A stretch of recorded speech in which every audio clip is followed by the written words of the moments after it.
Oi, pessoal. Vamos lá para a nossa próxima aula sobre a função hematológica. E hoje nós vamos falar de anemias, vamos começar falando sobre anemias hemolíticas, tá? São vários tipos de anemias que são classificadas como hemolíticas, beleza? Então vamos começar na anemia falciforme. Com certeza todo mundo já deve ter ouvido falar dessa anemia falciforme, né? É uma doença grave, ela é de fator hereditário, é caracterizada por defeito na molécula de hemoglobina, tá? Ela adquire uma forma de foice, por isso falciforme, tá? O gene HBS, né, que é a hemoglobina anormal mais comum, ela ocorre em pessoas de descendência, principalmente descendência africana. Por quê? Porque alguns anos atrás, na África, né, a malária era uma pandemia, era tipo Covid hoje aqui no Brasil. A malária, ela matava muita gente. Então, o que aconteceu? Nosso corpo é muito lindo, muito lindo.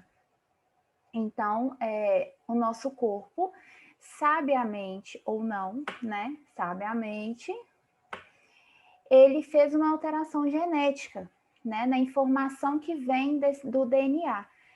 Então, quem tem a hemoglobina, na hemácia, a hemoglobina S, não seria infectado pela malária, tá? Mas teria um monte de outros problemas, né? Então, vem daí a anemia falciforme. Então, se vocês forem pensar, não é tão antigo assim, né? É recente essa alteração, né? A gente tem também o traço falciforme. O que é? A pessoa que ela recebe o gene com a mutação, né, seja do pai ou seja da mãe, e um outro gene sem a mutação. Então, essa pessoa ela vai ser portadora do traço falciforme, mas ela não vai manifestar essa doença, tá? Então, ela não vai precisar de tratamento especializado. É indicado aconselhamento genético nesses casos. Por quê? Pode ser que se essa pessoa tiver um filho, né, ele pode vir com traço falciforme ou ele pode vir portando anemia falciforme dependente, né? Dependendo de quem for o pai ou a mãe, o outro parceiro dessa pessoa, né? Então, se essa criança ela vier com 2 genes anormais, né, ela vai produzir apenas o HBS, então ela vai ter anemia falciforme, tá? Por isso que precisa de aconselhamento genético. Aí, ó, eu não sei se vocês lembram muito bem de genética, né? Genética fala isso, a gente tem o Rzão, que é o dominante, o Rzinho, que é o... esqueci o nome. O dominante e o recessivo, né? Então, o Rzão, ele é normal, e o Rzinho, ele é portador da falciforme. Então, nesse caso aqui, que eu trouxe para vocês o exemplo, a mãe ela é portadora de traço falciforme, o pai também é portador de traço falciforme. Então, vocês lembram lá atrás, lá na genética, né, lá no ensino médio, né? Se eu tenho no caso dessa doença, ela é de gene recessivo, né? Então, ela precisa de 2 Rzinhos para poder manifestar a doença. Mas um Rzinho, ela é portadora do traço, né? Então, Rzão, ele não tem doença. Rzão com Rzinho, ele tem o traço falciforme. E Rzinho, ele tem um filho com anemia falciforme. Então, nesse caso aí, a gente tem 25% de chance desse casal ter um filho com anemia falciforme, tá? Aqui do lado, eu coloquei a diferença, o desenhozinho para vocês, ó. Uma hemácia saudável, ela é redondinha, um pouquinho abauladinha assim no centro, e a hemácia falciforme, ela é bem foice assim, ela é tipo um C invertido, né? Então, vamos lá. Fisiopatologia. A falsificação é desencadeada por causa da diminuição do pH, independente da tensão de O2. pelo deslocamento da curva de dissociação da hemoglobina para a direita. Então, baixas tensões de O2, por qualquer coisa, podem induzir a falsização da hemácia. Então, às vezes, por causa, se essa pessoa já tiver algum traço falciforme, né, e for para algum lugar que tem baixas concentrações de O2, pode ser que ela manifeste algum problema. Ó, as causas incluem doença cardiovascular, estase circulatória, né? Vocês lembram lá do sistema circulatório, o que é estase? É quando o sangue tem que vir para cá, mas alguma coisa faz ele refluir, que resulta em hipóxia decidual local, grandes altitudes ou respiração por sistemas especiais, como no caso de mergulhadores, tá? Ou durante anestesia. Mas anestesia, sim, acho que é mais raro, porque é um local que a gente consegue ter controle de tudo, né? O anestesista tem controle de tudo, então é menos provável, né, que aconteça algum problema. Uma alta concentração intracelular de anemia falsizada por desidratação, ela promove a falsização da hemácia. Então, ela vai causar, a hemácia vai ficar desse jeito. Baixas temperaturas também promovem a falsização pela vasoconstrição. Essas hemácias falsizadas, elas dificultam a circulação sanguínea, provocando vasooclusão e infarto da área afetada, porque elas não, primeiro que elas não conseguem levar o O2 tão do jeito que deveria, né, por causa da forma dela, né, e também por causa do vaso. Nosso corpo ele não é preparado para ter uma hemácia daquela forma, né? Então, quais são as manifestações clínicas da anemia falciforme? O paciente vai chegar questionando dor, edema, hipertermia, quando tem isquemia de alguma área, icterícia, geralmente nas escleras, né? O que são as escleras? É o branco do olho, tá? Vai estar amarelinho. Alargamento de ossos faciais e cranianos, circulação anormalmente lenta no corpo, né, nas áreas como baço, pulmão e sistema nervoso central, e anemia crônica, que está associada a taquicardia, sopros cardíacos e cardiomegalia. O que é cardiomegalia? O coração grande, tá? Complicações. Lembra que eu falei com vocês que o corpo nosso ele é muito bonito, ele pensa muito bem, às vezes? Então, ele resolveu o problema da malária, mas o que ele complicou? Esse paciente que tem anemia falciforme, ele tem mais probabilidade de ter uma infecção, de ter um AVC, de ter uma insuficiência renal, de ter o homem, né? Tem mais probabilidade, é uma complicação dele, né? Provavelmente esse homem vai ter impotência, vai ter insuficiência cardíaca, vai ter hipertensão pulmonar. Como que é feito esse diagnóstico?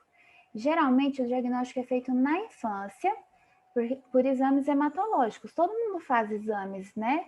De vez em quando, seja um hemograma, né? Por exame de eletroforese da hemoglobina. Então, vai diagnosticar essa criança. Qual que é o prognóstico? É péssimo, né? Se a gente pensar que algumas crianças morrem nos primeiros anos de vida, é um prognóstico ruim, certo? Mas essas crianças, elas morrem comumente de infecção, tá? A expectativa média de vida é de 42 a 48 anos. Então, adultos jovens, eles vão viver com múltiplas complicações, né? Alguns pacientes vivem até 60 anos ou mais, mas assim, a maioria morre entre 42 e 48. Se a gente for pensar que hoje em dia a média de vida nossa é até 80, 90 anos, então assim, é metade da vida. Esse paciente vai perder praticamente metade da vida, né? Qual que é o tratamento de enfermagem para o paciente com anemia falciforme? A gente tem 3 modalidades de tratamento: transplante de medula óssea, tratamento farmacológico com hidroxiureia, arginina e transfusão de eritrócitos por longo prazo, tá? com hidroxiureia e arginina e transfusão de eritrócitos. Então, são essas 3 modalidades de tratamento, né, que pode ter para anemia falciforme. E terapias de suporte. O que são essas terapias de suporte? Se em caso de episódio de dor aguda, a gente vai hidratar adequadamente esse paciente, vai ofertar O2 suplementar, vai dar analgesia, vai dar agentes anti-inflamatórios não esteroidais, que são os AINES, né? Pode ir acostumando com esse nome. E a gente vai estar opioides, tipo morfina, dolantina, tá? Geralmente a morfina. E tratamento não farmacológico. Como que é? Terapia física, terapia ocupacional, fisioterapia, intervenção cognitiva e comportamental, né, que inclui distração, relaxamento e terapia motivacional e grupos de apoio para esses pacientes, tá? Os pacientes, eles deverão receber vacinas pneumocócicas. Por quê? Maior chance de infecção, tá? Realizar a reposição diária de ácido fólico, evitar grandes altitudes, desidratação, fadiga, estresse emocional, roupas apertadas e infecções. E se tiver infecção, a gente tem que entrar com antibiótico adequado o mais rapidamente possível, tá? Apoiar e elevar articulações edemaciadas. E o paciente ele pode desenvolver episódios súbitos e dolorosos de priaprismo. O que é priaprismo? Você sabe? Priaprismo é uma ereção dolorosa, tá? E involuntária, tá? Então, geralmente tem casos de priaprismo de noite, o paciente acorda com isso, né? Com esse episódio. E do nada tem episódios, né? Pode manifestar em qualquer momento do dia.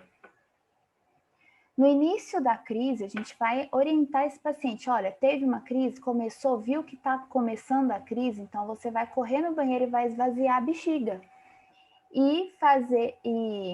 Ao fazer exercícios e ao tomar banho, tá? Então a gente vai orientar ele a fazer essas 3 coisas: esvaziar a bexiga, fazer exercício e tomar banho. Se não melhorar, tem que ir para o médico, tá? Para tratar, tem que ir para o hospital para poder tratar. Ó, aqui mais um esqueminha, ó, da hemácia normal e da hemácia falciforme, tá vendo a diferença delas? E olha por que esse paciente tem mais problema de infarto, de N outras coisas. Porque o nosso corpo, ele está acostumado a ter hemácias redondinhas, ele não está acostumado a ter hemácias falcizadas. Então, essas hemácias, elas tendem a se agrupar desse jeito, entendeu? Isso causa um probleminha, né? Vamos lá. Prosseguindo, vamos falar da hematocromatose hereditária. O que é? É uma doença originada mais comumente por mutação específica do gene HFE, causando um aumento progressivo nos estoques corpóreos de ferro. Então, esse paciente vai ter um aumento de ferro, ocasionando deposição no fígado, miocárdio, testículos, tireoide, pâncreas e alguns outros órgãos, com posterior dano estrutural e funcional destes órgãos, tá? Então, o paciente ele vai ter um aumento de ferro, esse ferro ele vai ser depositado em algum lugar, né? E depois vai dar algum problema, certo? Porque nada em excesso é bom. Qual que é a fisiopatologia da hematocromatose? O mecanismo exato da absorção excessiva de ferro pelo trato gastrointestinal não é bem conhecido.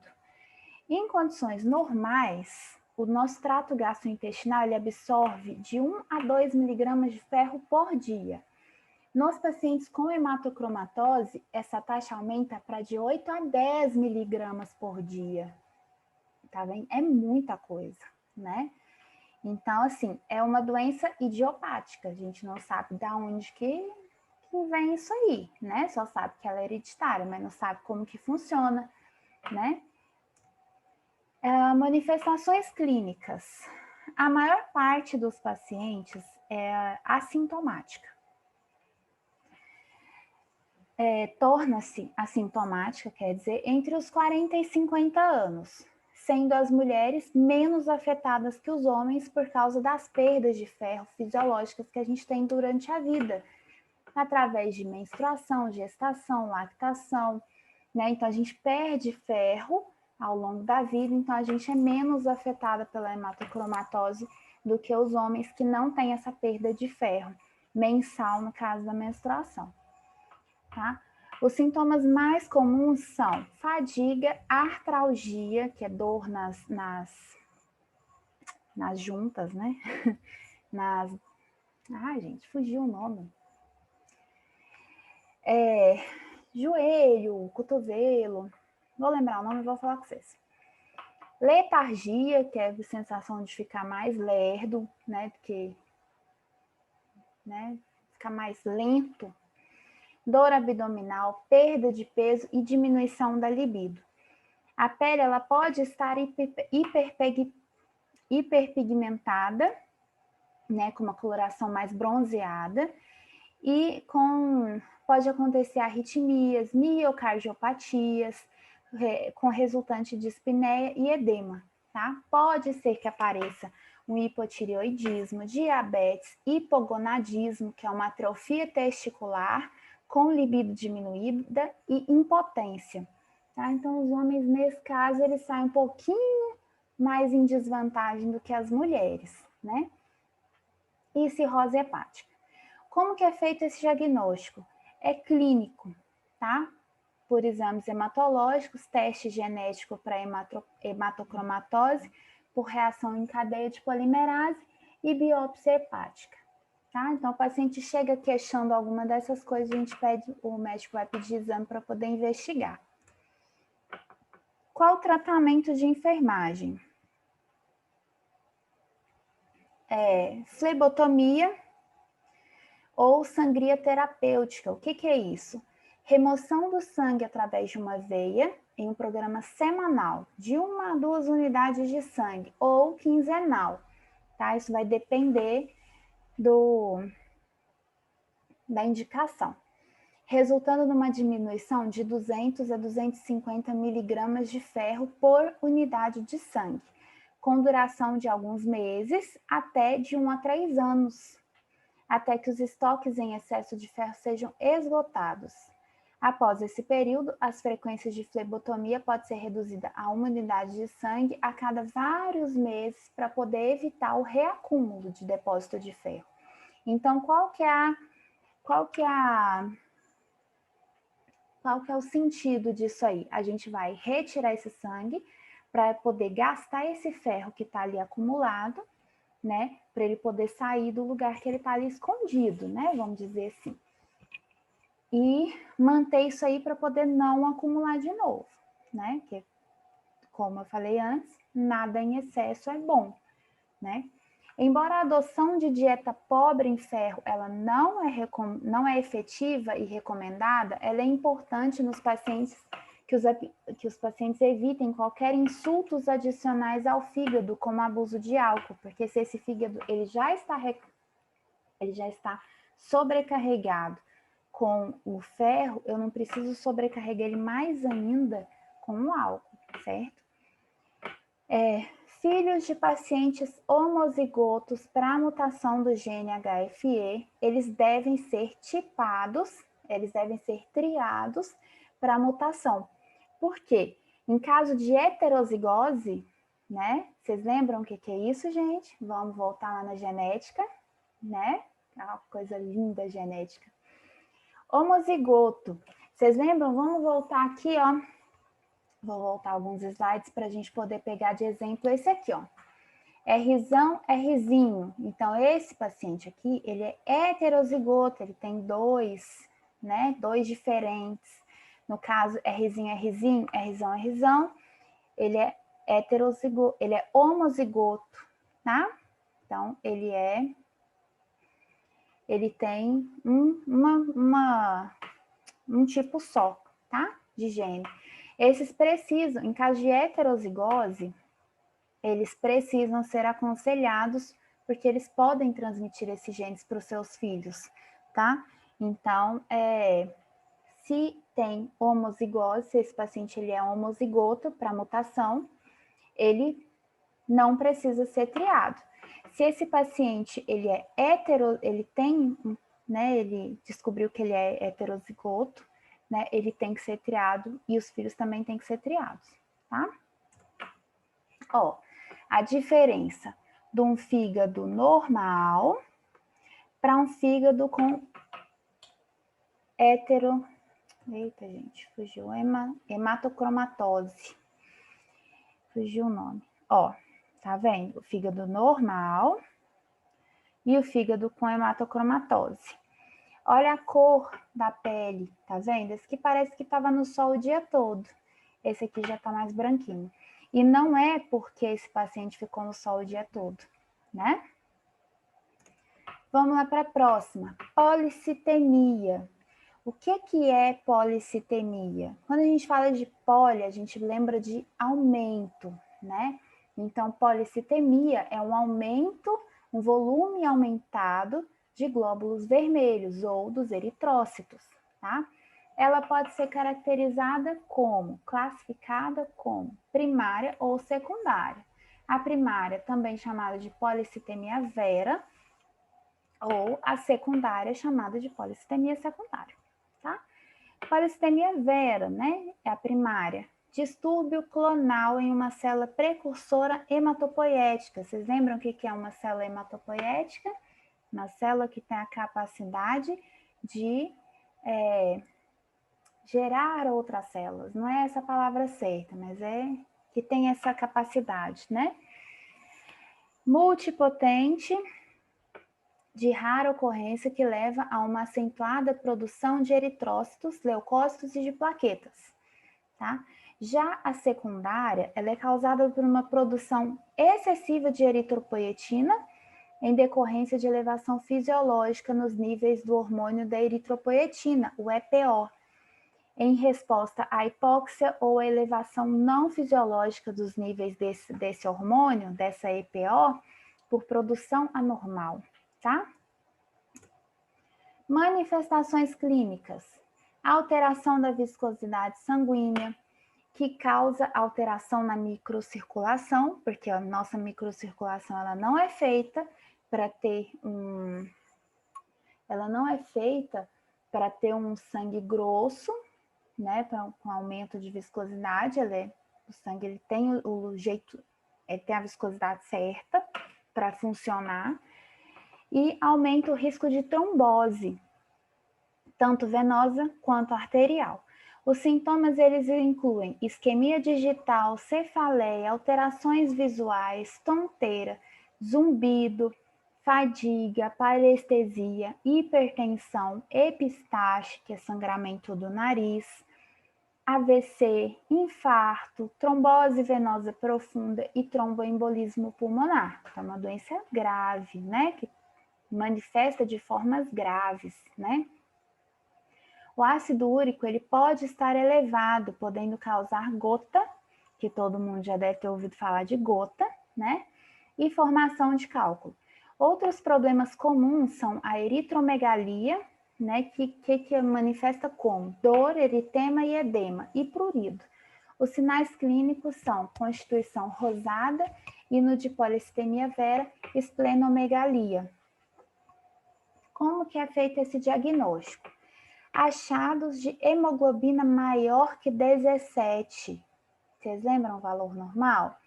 Entre 10 e 11 ainda é aceitável, até 12, 13 também, até um 14 ainda é aceitável, 17 é muito, né? Hematócrito, acima de 51% em homens e hemoglobina de 15 e hematócrito de 48 em mulheres, são indicativos de necessidade de investigação com exames complementares. Avaliação de massa eritrocitária, dosagem daquele EPO, daquele hormônio, contagem de leucócitos e plaquetas e investigação de causas de polipcitemia secundária. Né? A gente vai avaliar a saturação de oxigênio arterial, eletroforese da hemoglobina, mensuração da afinidade de O2 por O2 da hemoglobina ultrassom ou tomografia computadorizada abdominal e pélvica, para a gente ver baço, fígado, como que tá, e a dosagem de carboxiemoglobina, tá bom? Qual que é o prognóstico? Policitemia vera, né? Quando ela é tratada, a sobrevida mediana, ela excede a 10 anos. E os pacientes não tratados é de 18 meses, né? Então, é uma doença bem grave, né? Com prognóstico bem ruim, né? Já a policitemia secundária, ela é variável e ela depende do diagnóstico de base, né? Vocês lembram que a secundária, ela vem de alguma outra doença, certo? Tratamento e cuidados de enfermagem. Policitemia vera, redução do volume sanguíneo para diminuição da viscosidade sanguínea e depressão das reservas de ferro por meio da flebotomia. Vocês lembram da flebotomia ali, né? Tira sangue para a gente poder diminuir o excesso de ferro, né? Administração de fósforo radioativo, ou P32, e outros agentes quimioterápicos, como a hidroxiureia e o interferon-alfa. O AS ele é empregado com o objetivo de diminuir o risco de complicações trombóticas em pacientes com doença cardiovascular, sendo útil também na redução da dor, né? Já que o AS ele é aspirina, né? Ele resolve bem para a dor. Associada à eritromegalia, a eritromelalgia, quer dizer.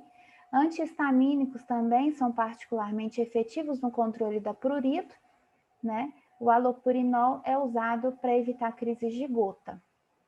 Já na policitemia secundária, a gente trata a doença de base, né? Trata as consequências dessa doença de base, dessa policitemia também. Na impossibilidade da correção, a gente faz a flebotomia terapêutica, que está associada com o objetivo de reduzir o hematócrito para menos do que 51%, tá? Leucopenia. Leucopenia, o que que é? É a condição em que a contagem de leucócitos está diminuída. Então, tudo que a gente tem com final como penia é diminuição, tá? Então, leucopenia, diminuição dos leucócitos, resultando em neutropenia ou linfopenia, tá? A linfopenia, o que que é? Diminuição da contagem de linfócitos. Essa contagem ela vai para menos do que 1.500 por milímetro cúbico, tá? Quais são as causas mais frequentes dessa linfopenia? Corticoides por longo prazo, né? Esses pacientes que necessitam ficar usando corticoide por bastante tempo. Radioterapia extensa, doença de Hodgkin, né? O linfoma de Hodgkin. Uremia e síndrome de imunodeficiência. Já a neutropenia, o que que é? É uma contagem de neutrófilos inferior a 2.000 por milímetro cúbico.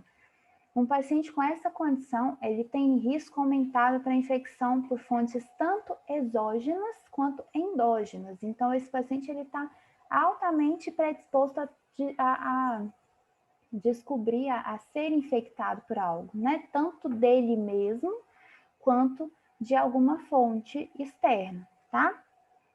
Causas da neutropenia.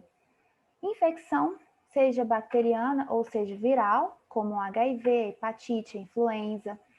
Doenças imunológicas, como lúpus eritematoso disseminado, a síndrome de Felt. Ela pode ser induzida por medicamento, como anti-inflamatórios, antibiótico-terapia, anticonvulsivantes, fenodiazepínicos, psicotrópicos ou miscelânicas, tá? Hiperesplenismo, neutropenia cíclica, insuficiência da medula óssea, então doenças oncohematológicas, quimioterapia, radioterapia, síndromes mieloplásicas e anemia aplásica, tá? E anemia megaloplástica. Manifestações clínicas. Não tem sintomas específicos até que ocorra uma infecção. O risco de infecção ele é alto até quando a contagem de neutrófilos ela é inferior a 5.000. Então, se eu tenho neutrófilo, eu pego um exame de sangue, meu paciente tem uma contagem de neutrófilo de 1.500, ele tem uma chance de adquirir uma infecção grande, tá? Aqui, ó, a contagem de neutrófilos, quando ela é inferior a 500 por milímetro cúbico, esse paciente não tem defesa nenhuma, tá? Então, a gente tem que ficar atento e tem que orientar bem esse paciente e essa família desse paciente. Como que é feito o diagnóstico? Hemograma completo com contagem diferencial, tá? Tratamento e cuidados de enfermagem. É realizado com base na causa subjacente. Então, eu vou tratar essa causa. O que está me causando essa neutropenia? Se é infecção, então eu vou tratar essa infecção. É uma insuficiência de medula, então eu vou ver o que eu posso fazer com aquilo ali, tá? Vou interromper o uso de drogas que podem causar. Então, se o meu paciente ele está tomando algum remédio que pode ser que esteja desenvolvendo aquela neutropenia, o médico tem que interromper o uso dele, porque senão ele vai destruir todos os meus neutrófilos, né? Distúrbio imunológico, eles são tratados com corticosteroides. Em caso de insuficiência de medula, são administrados os fatores de crescimento da linhagem mieloide, que, ó, como o GCSF e o GM-CSF. Mas isso aí é caso médico, né? A gente entra nisso por questão de curiosidade, de conhecimento, mas quem define esse tipo de coisa é o médico. Suspensão ou redução dessa dose daquela quimioterapia ou da radioterapia, que pode estar causando essa neutropenia, né? Salvo em caso que a terapia ela seja potencialmente curativa. Então, se esse paciente ele está fazendo quimioterapia ou radioterapia e desenvolve uma neutropenia, mas essa quimio ela é extremamente necessária, sem ela esse paciente não fica e tudo, a gente trata a neutropenia e mantém a quimioterapia, tá? Aí isola o paciente, vira maior mexida, tá? A neutropenia febril, ela é uma emergência médica, tá? Então, como que eu descubro que esse paciente está com neutropenia febril? A temperatura oral dele, isolada, ela é maior ou igual a 38 por mais de uma hora. Então, esse paciente fez febre uma vez, eu dei dipirona, ele manteve a febre, eu dei paracetamol, ele manteve a febre, isso tem de uma hora. Então, tem que ficar atento. Associado, junto, né? Então, esse paciente apresentou essa febre que não abaixa, junto com uma contagem absoluta de neutrófilos abaixo de 1.000 por milímetro cúbico, com previsão de queda para menos de 500 por milímetro cúbico, então a gente tem que ficar atento a ele, tá? Nas próximas 24, 48 horas subsequentes, a gente tem que entrar com antibiótico terapia de amplo espectro, né? Porque é uma urgência, eu não posso ficar esperando sair resultado de exame, resultado de cultura para poder entrar, embora possam ser alterados após a disponibilização de exames. Então, a gente entra com antibiótico de amplo espectro, que ele vai cobrir qualquer coisa, né? Aí, se sai um resultado lá, que esse paciente, essa bactéria, ela é sensível àquele antibiótico que eu entrei, ótimo, ele permanece. Se não, a gente troca depois, tá? Mas de início, a gente já tem que entrar com antibiótico. Vou monitorar hemograma e contagem diferencial todos os dias desse paciente e vou monitorar sinais vitais com o paciente que pode ser que ele piore, tá? Pacientes com risco para infecção, eu oriento como manter boa higiene das mãos, principalmente em época de Covid, né? Higiene das mãos, passar álcool, lavar a mão o tempo inteiro. Higiene corporal, foi na rua, toma banho, tá? Não é foi na rua, lava a mão. Foi na rua, toma banho e bota a roupa para lavar, tá? Se esse paciente tem risco, se eu convivo com alguém que tem risco para infecção, a medida certa é essa, tá? E ficar de olho na integridade da pele. Por quê? Se abrir uma lesãozinha, pode ser que aquela lesãozinha seja fonte de alguma infecção. Evitar pessoas com infecções, evitar multidões, evitar saladas frescas ou frutas ou vegetais com casca. Então, a gente vai dar preferência para esse paciente comer saladas que venham legumes cozidos, que tenham, né, dado pelo menos uma fervura nele. Frutas e vegetais com casca? Pode? Pode, mas vamos higienizar a casca direito, vamos deixar de molho na água sanitária, no cloro, né? A gente vai manter para esse paciente uma dieta hipercalórica, hiperproteica, com ingesta hídrica mínima de 3.000 ml. Então, esse paciente ele tem que beber 3 litros de água, tá? Ou suco, água com suco, gelatina, tudo, a menos que seja restrita a ingestão hídrica, né? Se o paciente for renal, a gente vai mandar ele beber 3 litros de água, né, gente? Pelo amor de Deus. Evitar flores frescas, plantas e lixeira, por quê? Risco de infecção, né? Garantir um ambiente limpo, praticar respiração profunda com espirômetro de incentivo a cada 4 horas e nós vamos monitorar a infecção, evidenciando presença de febre, calafrio, inflamação, drenagem, tosse, dispneia, faringite e disúria. Aí, a leucopenia, né? Aqui uma lâmina de uma pessoa normal, né? Que é os glóbulos brancos, os glóbulos vermelhos, e aqui uma pessoa com leucopenia, né? Vamos lá, disfunções hemorrágicas. Vamos sair um pouquinho das anemias e vamos nas disfunções hemorrágicas. Trombocitopenia primária. Ela também é chamada de trombocitopenia essencial. O que é? É uma desordem mieloproliferativa crônica. Então, o que acontece nessa doença? Aumento acentuado na produção de plaquetas, com uma contagem de plaquetas consistentemente maior do que 600.000 por milímetros cúbicos. Muita coisa, né? Os mecanismos ainda são desconhecidos, então ainda é uma doença idiopática, mas tem relatos de uma produção anormal, quantitativa e qualitativamente de plaquetas oriundas de um clone de megacariócitos anormais, tá? Manifestações clínicas. A maioria é assintomática. Descobre num exame aleatório que faz.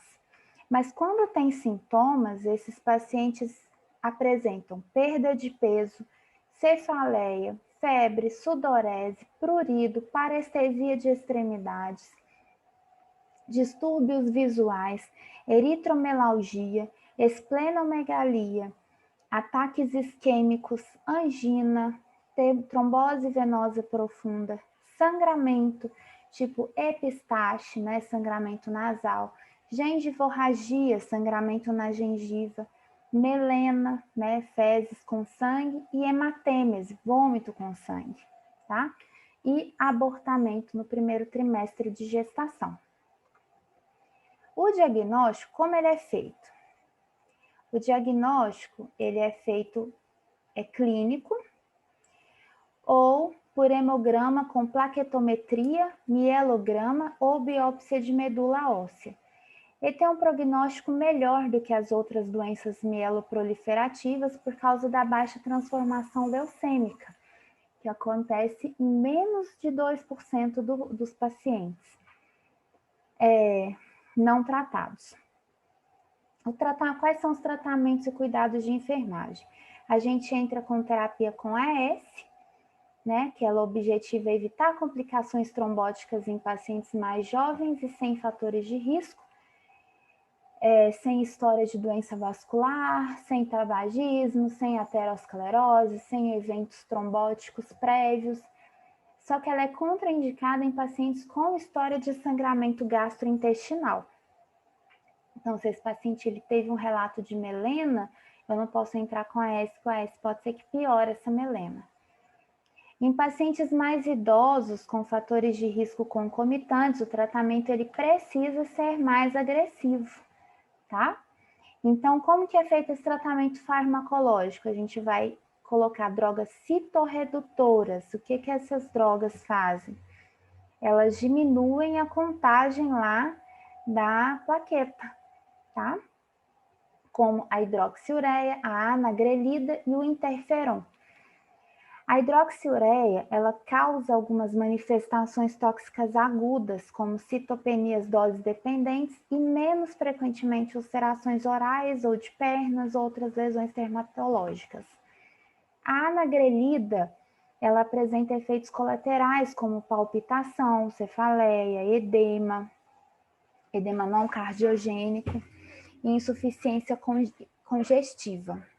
Ela é contraindicada em pacientes cardiopatas, porque os efeitos colaterais dela geralmente estão ligados com o coração, né? E o interferon, ela é a droga de escolha em mulheres com trombocitopenia de alto risco, com intenção de engravidar. Seus efeitos colaterais mais importantes são fadiga, fraqueza, déficit de memória, tonteira, anemia e disfunção hepática. Então, se você for parar para pensar, a droga menos ruim é o interferon, tá? Plaquetoferese, para quê? Para reduzir de forma imediata a quantidade de plaquetas circulantes, tá? Aí vamos entrar na trombocitopenia. O que é a trombocitopenia? É uma redução de plaquetas que pode ser resultante de diversos fatores. Por exemplo, a destruição aumentada de plaquetas.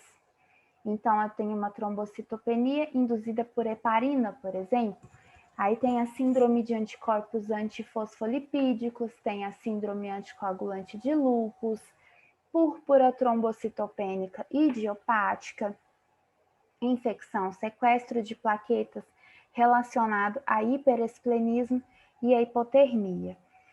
A produção reduzida de plaquetas, né, por causa de quê? Quimioterapia, radioterapia, alcoolismo, envolvimento metastático de medula óssea a partir de tumores sólidos, anemia aplásica, anemia megaloplástica, distúrbios mieloproliferadores, leucemia e algum tipo de infecção. Ou um consumo aumentado de plaquetas, por causa de alguma, por exemplo, a coagulação intravascular disseminada, ou CIVD. Vocês lembram desse nome? Que a esposa do Alok teve até um parto prematuro da menininha dela, né, por causa desse CIVD, por causa de uma infecção por Covid, tá? Vamos lá, manifestações clínicas. O que esse paciente vai apresentar? Esse paciente ele vai apresentar petequias em áreas dependentes, tipo costas, parte posterior das coxas, em pacientes presos ao leito, por exemplo, equimoses, hematomas, sangramento nasal e gengival, sangramento menstrual excessivo e sangramento excessivo após a cirurgia. Quando a contagem de plaqueta está menor do que 5.000 por milímetros cúbicos, pode acontecer hemorragia do trato gastrointestinal ou do sistema nervoso central espontaneamente também, e é potencialmente fatal, tá? O diagnóstico ele é clínico, né? Como eu sempre falo, gente, a clínica ela é soberana, tá? A gente pede exames para poder complementar aquela suspeita, mas a clínica ela é soberana. A gente pode pedir contagem de plaquetas, a gente pode pedir aspiração e biópsia de medula óssea.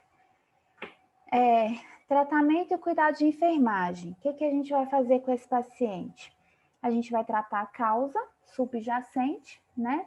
Então, vamos voltar lá. Ó. Se esse paciente tem uma trombocitopenia por causa de uma quimioterapia, a gente vai ver a possibilidade da gente mudar, ou muda remédio, ou muda dose, ou, né? A gente vê o que a gente consegue fazer. Por causa de alcoolismo, vai mandar parar de beber, né?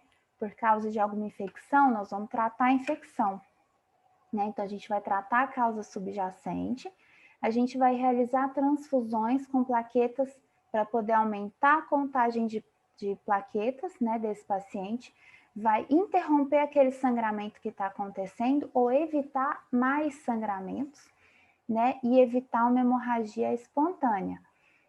Se precisar, a gente vai fazer uma esplenectomia, né, pode ser necessária quando é uma trombocitopenia mais grave, mas com frequência ela não é opção, tá? A gente consegue manejar muito bem o paciente tratando a causa e fazendo transfusão.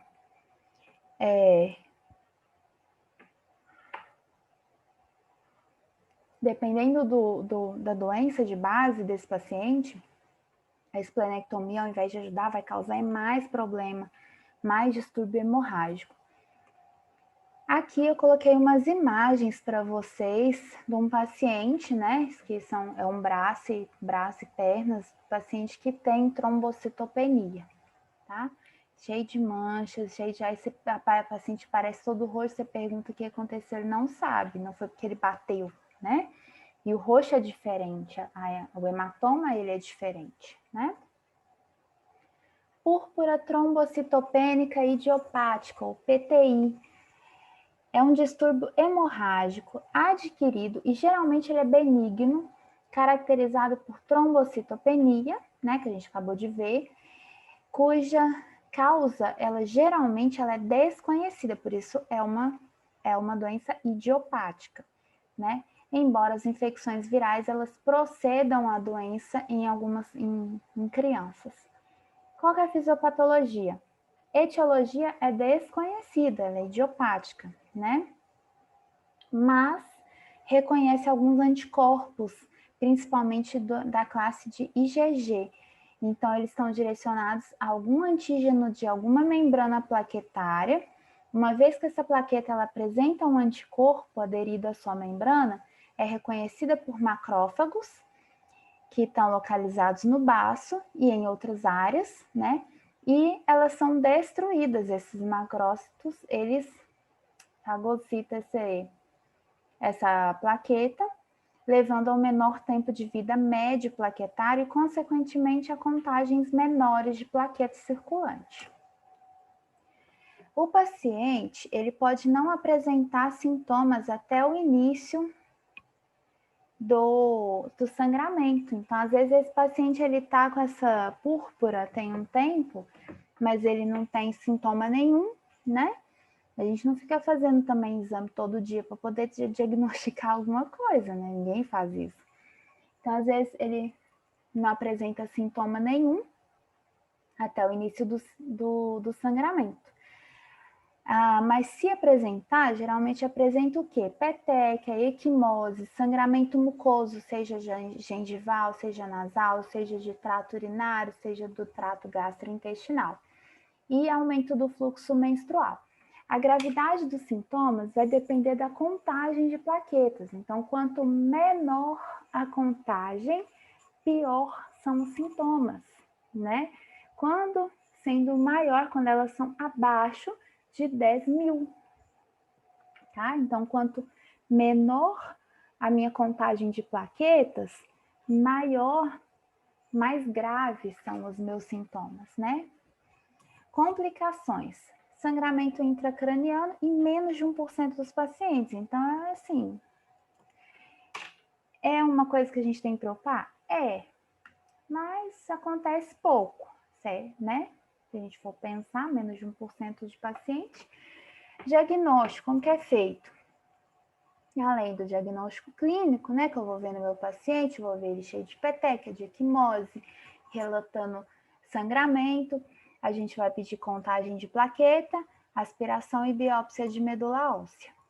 Qual que é o tratamento e os cuidados de enfermagem? Então, eu vou reservar para o meu paciente com trombocitopenia grave e sintomática. A gente vai tratar esses pacientes se tiver sintomas, se não tiver, não tem como tratar. O que eu vou tratar, né? Paciente com contagem de plaquetas superior a 30.000, eles podem ser cuidadosamente observados sem intervenção.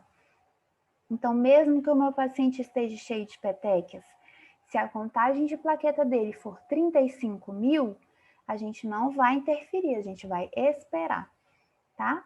Terapia com agentes imunossupressores, como prednisona, metilprednisolona ou dexametasona. Ela é indicada para plaquetopenia grave, ou seja, menor, contagem de plaquetas menor do que 20.000 por milímetro cúbico, mesmo que seja assintomática. Então, mesmo que o meu paciente seja assintomático, se a plaqueta estiver abaixo de 20.000, a gente entra com imunossupressor. Ou paciente com sangramentos, mesmo que seja sem repercussão clínica significativa, né? Por exemplo, petequia, púrpura, epistaxe e gengivorragia leve, tá? Se essa plaqueta estiver baixa, a gente tem que tratar, mais baixa, né? Imunoglobulina 4, ela é indicada para casos de sangramento mucoso com maior repercussão clínica. Então, esse paciente teve epistaxe, baixou as hemácias, baixou plaqueta, baixou mais ainda, né? A gente tem que tratar, tá? Como epistaxe, gengivorragia volumosa ou sangramento de trato gastrointestinal ou urinário. Também são opções de tratamento a imunoglobulina anti-D, a azatioprina, a ciclofosfamida, o danazol e a vincristina. A esplenectomia pode ser necessária? Pode, mas muitos pacientes elas podem ter a doença estabilizada após a retirada desse baço, né?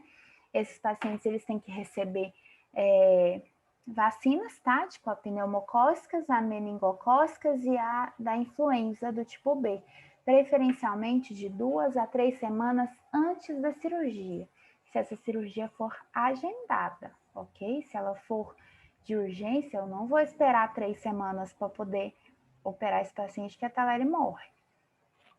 Transfusão de plaquetas, elas são administradas em casos com hemorragia com risco de vida, que são esse caso que eu acabei de falar, paciente que está com risco de vida, paciente que precisa daquele negócio agora, a gente vê esse negócio de vacina depois, né?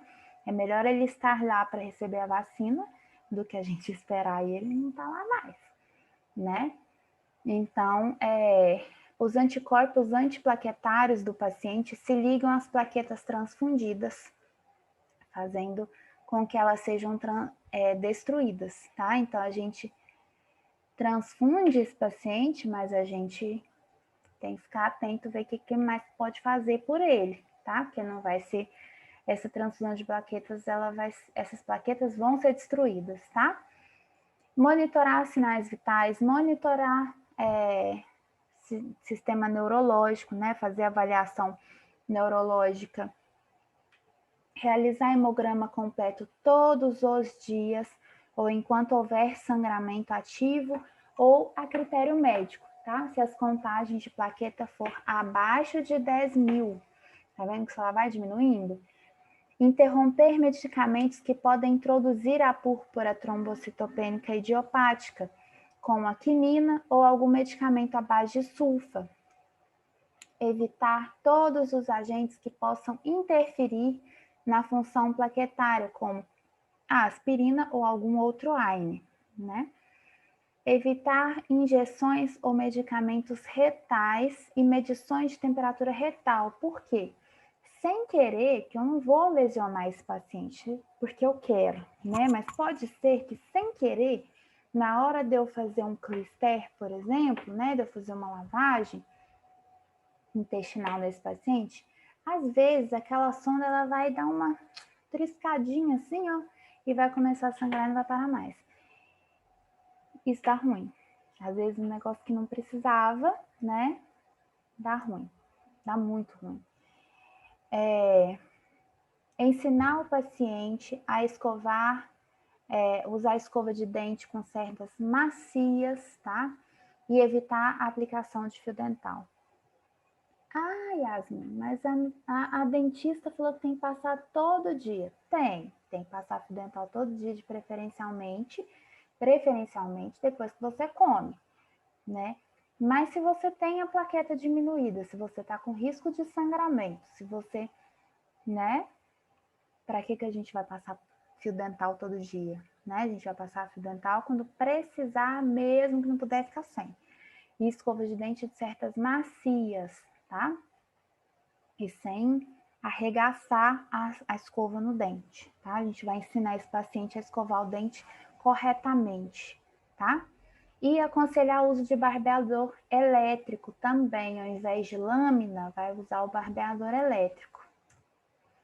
Aqui mais uma imagem de paciente com púrpura, tá? Tá vendo as petecas no corpo inteiro. Fica desse jeito no corpo inteiro. Vi isso uma vez lá no São João de Deus, A paciente estava desse jeito, dessas pernas aqui, ó, mas estava no corpo inteiro, estava de fazer dó. Então é isso, gente. Vamos à segunda aula de função hematológica. Semana que vem a gente finaliza esse assunto. Eu vou encaminhar os exercícios para vocês e eu tenho que fazer um adendo para vocês. Deixa eu só achar a minha anotação aqui. O que acontece? Na aula passada, eu cometi um erro, tá?